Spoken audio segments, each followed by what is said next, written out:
Hello friends, ಎಲ್ಲರಿಗೂ ನಮಸ್ಕಾರ. ಇವತ್ತಿನ ಈ ಒಂದು ವಿಡಿಯೋದಲ್ಲಿ ನಾನಿವತ್ತು ನಿಮಗೆ ಸೌರ ಚುಲ್ಹಾ ಯೋಜನೆಯ ಬಗ್ಗೆ ತಿಳಿಸ್ಕೊಡ್ತಾ ಹೋಗ್ತೀನಿ. ಹಾಗಿದ್ರೆ ಏನಿರ್ಬೋದು ಈ ಒಂದು ಯೋಜನೆಯ ಬಗ್ಗೆ ಮಾಹಿತಿ ಅಂತ ನೀವು ತಿಳ್ಕೊಬೇಕಾ? ಅದಕ್ಕಿಂತ ಮುಂಚೆ ಯಾರೆಲ್ಲ ಇನ್ನೂ ನನ್ನ ಚಾನಲ್ನ ಸಬ್ಸ್ಕ್ರೈಬ್ ಆಗಿಲ್ಲ, ಪ್ಲೀಸ್ ಇವಾಗಲೇ ಸಬ್ಸ್ಕ್ರೈಬ್ ಮಾಡ್ಕೊಳ್ಳಿ. ಆಗ ನಾನು ಹಾಕೋ ಇದೇ ರೀತಿ ಹೊಸ ಇಂಟ್ರೆಸ್ಟಿಂಗ್ ವಿಡಿಯೋಗಳು ನಿಮಗೆ ಮೊದಲು ಬರುತ್ತೆ ಅಂತ ಅಷ್ಟೇ. ಹಾಗಿದ್ರೆ ಬನ್ನಿ ಫ್ರೆಂಡ್ಸ್, ಏನದು ಈ ಒಂದು ಯೋಜನೆಯ ಬಗ್ಗೆ ಮಾಹಿತಿ ಅಂತ ಸಂಪೂರ್ಣವಾಗಿ ತಿಳಿಸ್ಕೊಡ್ತಾ ಹೋಗ್ತೀನಿ. ವಿಡಿಯೋ ಎಲ್ಲೂ ಸ್ಕಿಪ್ ಮಾಡದೆ ಕೊನೆವರೆಗೂ ನೋಡಿ, ಆಗಷ್ಟೇ ನಿಮಗೆ ಮಾಹಿತಿ ಕ್ಲಿಯರ್ ಆಗಿ ಅರ್ಥ ಆಗುತ್ತೆ ಅಂತ. ಹೌದು ಫ್ರೆಂಡ್ಸ್, ಕೇಂದ್ರ ಹಾಗೂ ರಾಜ್ಯ ಸರ್ಕಾರ ಮಹಿಳೆಯರಿಗೆ ಹಲವಾರು ಯೋಜನೆಗಳನ್ನು ಜಾರಿಗೊಳಿಸ್ತಾ ಹೋಗುತ್ತೆ.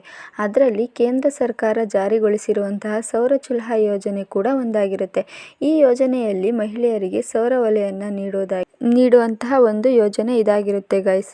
ಹಾಗಿದ್ರೆ ಈ ಒಂದು ಯೋಜನೆಗೆ ಅರ್ಜಿ ಸಲ್ಲಿಕೆ ಹೇಗೆಲ್ಲ ಇರುತ್ತೆ, ಯಾವ ದಾಖಲೆಗಳು ಬೇಕು ಎಂಬುದರ ಸಂಪೂರ್ಣ ಮಾಹಿತಿ ಈ ವಿಡಿಯೋದಲ್ಲಿ ತಿಳಿಸ್ಕೊಡ್ತಾ ಹೋಗ್ತೀನಿ ಗೈಸ್. ರೀಚಾರ್ಜ್ ಮಾಡಬಹುದಾದಂತಹ ಸೌರ ಒಲೆಗಳನ್ನು ಇಂಡಿಯನ್ ಆಯಿಲ್ ಕಾರ್ಪೊರೇಷನ್ ತಯಾರಿಸಲಾಗುತ್ತೆ ಫ್ರೆಂಡ್ಸ್.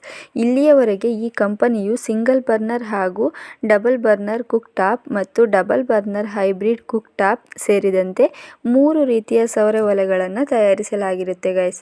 ಹಾಗಿದ್ರೆ ಈ ಒಂದು ಯೋಜನೆಗೆ ಅರ್ಜಿ ಸಲ್ಲಿಸಲು ಬೇಕಾಗಿರುವಂತಹ ದಾಖಲೆಗಳು ಯಾವ್ಯಾವು ಅಂತ ನೋಡೋದಾದರೆ Aadhaar card, PAN card, bank passbook, mobile number ಹಾಗೂ ನಿಮ್ಮ ಒಂದು ಪಾಸ್ಪೋರ್ಟ್ ಸೈಜಿನ ಒಂದು ಫೋಟೋ, ಇದಿಷ್ಟು ದಾಖಲೆಗಳಾಗಿರುತ್ತೆ ಫ್ರೆಂಡ್ಸ್.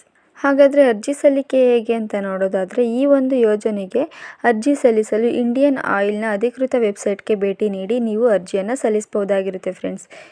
ಇದಿಷ್ಟು ಇವತ್ತಿನ ಒಂದು ಸಿಂಪಲ್ ಮಾಹಿತಿ ಇದಾಗಿರುತ್ತೆ ಫ್ರೆಂಡ್ಸ್. ಇದೇ ರೀತಿ ಹೊಸ ಇಂಟ್ರೆಸ್ಟಿಂಗ್ ವಿಡಿಯೋಗಳಿಗಾಗಿ ನಮ್ಮ ಚಾನಲ್ನ ಸಬ್ಸ್ಕ್ರೈಬ್ ಮಾಡ್ಕೊಳ್ಳಿ ಅಂತ ಹೇಳ್ತಾ ಇವತ್ತಿನ ವಿಡಿಯೋ ಮುಗಿಸ್ತಾ ಇದ್ದೀನಿ ಫ್ರೆಂಡ್ಸ್.